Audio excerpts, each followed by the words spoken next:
आमतौर पर संस्कृत को हम बेहद कठिन भाषा समझते हैं, जबकि ऐसा है नहीं।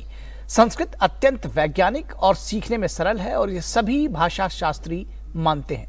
आइए आपको मिलवाते हैं एक ऐसे अद्भुत संस्कृत प्रेमी से जो जन्मे तो पोलैंड में थे, लेकिन संस्कृत और भारत का प्रेम उन्हें भारत ले आया।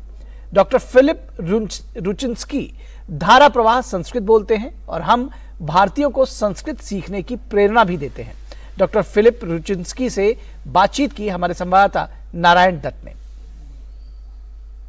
आज हम उपस्थित हैं कर्नाटक के मंगलुरु में अवस्थित श्रीनिवास विश्वविद्यालय के परिसर में, जहां आयोजित हो रहा है त्रिदिवसीय विश्व संस्कृत सम्मेलन, जहां पर न केवल भारतीयों के द्वारा शोध पत्र आदि प्रस्तुत किए जा रहे हैं, बल्कि विदेशों से भी शोधार्थी संस्कृत के और संस्कृत के जानकार विद्वान यहां उपस्थित हैं।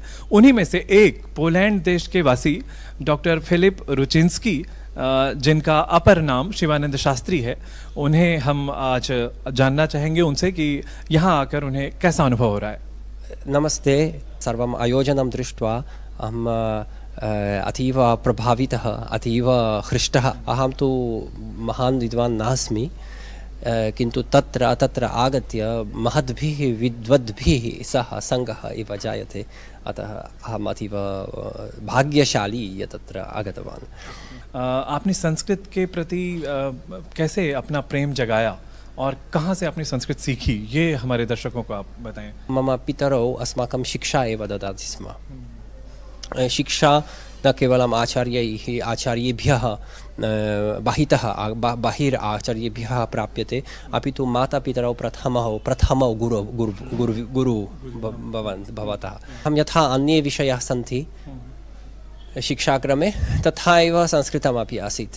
भगवद्गीता, श्रीमद्भगवद्गीता, पाणिनीयसूत्राणि, तथा हितोपदेशः, सर्वे एव पठन्तु। हितोपदेशः अति उत्तमः ग्रन्थः अस्ति।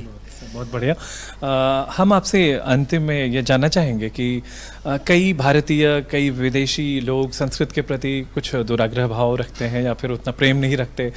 ये पुरानी भाषा है, मृत भाषा है, ऐसी कई वचन भी होते हैं। ये जो दुराग्रह है वो सुपरस्टिशन उसके पीछे है, क्योंकि जब तक हम कुछ चीज़ को नहीं जानेंगे तो कैसे हम इसको स्वीकार या त्याग कर सकते हैं। सबसे पहले हम जानें, इसके बाद हम सोचें कि ये त्यागने के लिए या स्वीकार करने के लिए योग्य है। संस्कृत के प्रचार प्रसार के लिए कुछ विशेष उद्यम आपके द्वारा किए जा रहे हैं। वयं पोलैंड देशे तस्य जागरूकताम् एव कारयामः। मम मातृचरणः अनुवादं करोति, अहमपि अनुवादं करोमि। मम मातृचरणैः कृतः तत्र संस्कृतमपि अस्ति, तथा अनुवादः, पद्यानुवादः, तथा सौन्दर्यम् एव मूलम एव भवति। जो भी सुंदर नहीं है वो स्वीकार्य नहीं है। तो इसलिए संस्कृत में जो सौंदर्य सुंदर ग्रंथ हैं, जैसे मैं आग्रह देता हूँ कि आप हितोपदेश बच्चों को पढ़ाइए संस्कृत में। कितना आनंद होता है। मुझे भी, मैं बचपन में हितोपदेश पढ़ता था, तो शायद इसी से मेरी सबसे अधिक रुचि उत्पन्न हुई। संस्कृत के सौंदर्य को आपने जिस तरीके से बताया, संस्कृत के सौंदर्य के साथ बताया, उस भाषा के साथ बताया, उसके लिए आपका बहुत बहुत आभार। ऐसे ही कई विद्वान आए हुए हैं यहाँ विश्व संस्कृत सम्मेलन में, जो हम सभी को प्रेरित करने के लिए पर्याप्त हैं कि संस्कृत भाषा न केवल शास्त्रों की भाषा है, अपितु साधारण संभाषण की भी भाषा है। ज्ञान विज्ञान की भाषा के साथ साथ साधारण चीज़ों को भी हम संस्कृत में बड़ी आसानी से कह सकते हैं। मैं छायांकनकार सत्यप्रकाश दुबे के साथ नारायण दत्त मिश्र, मंगलुरु, DD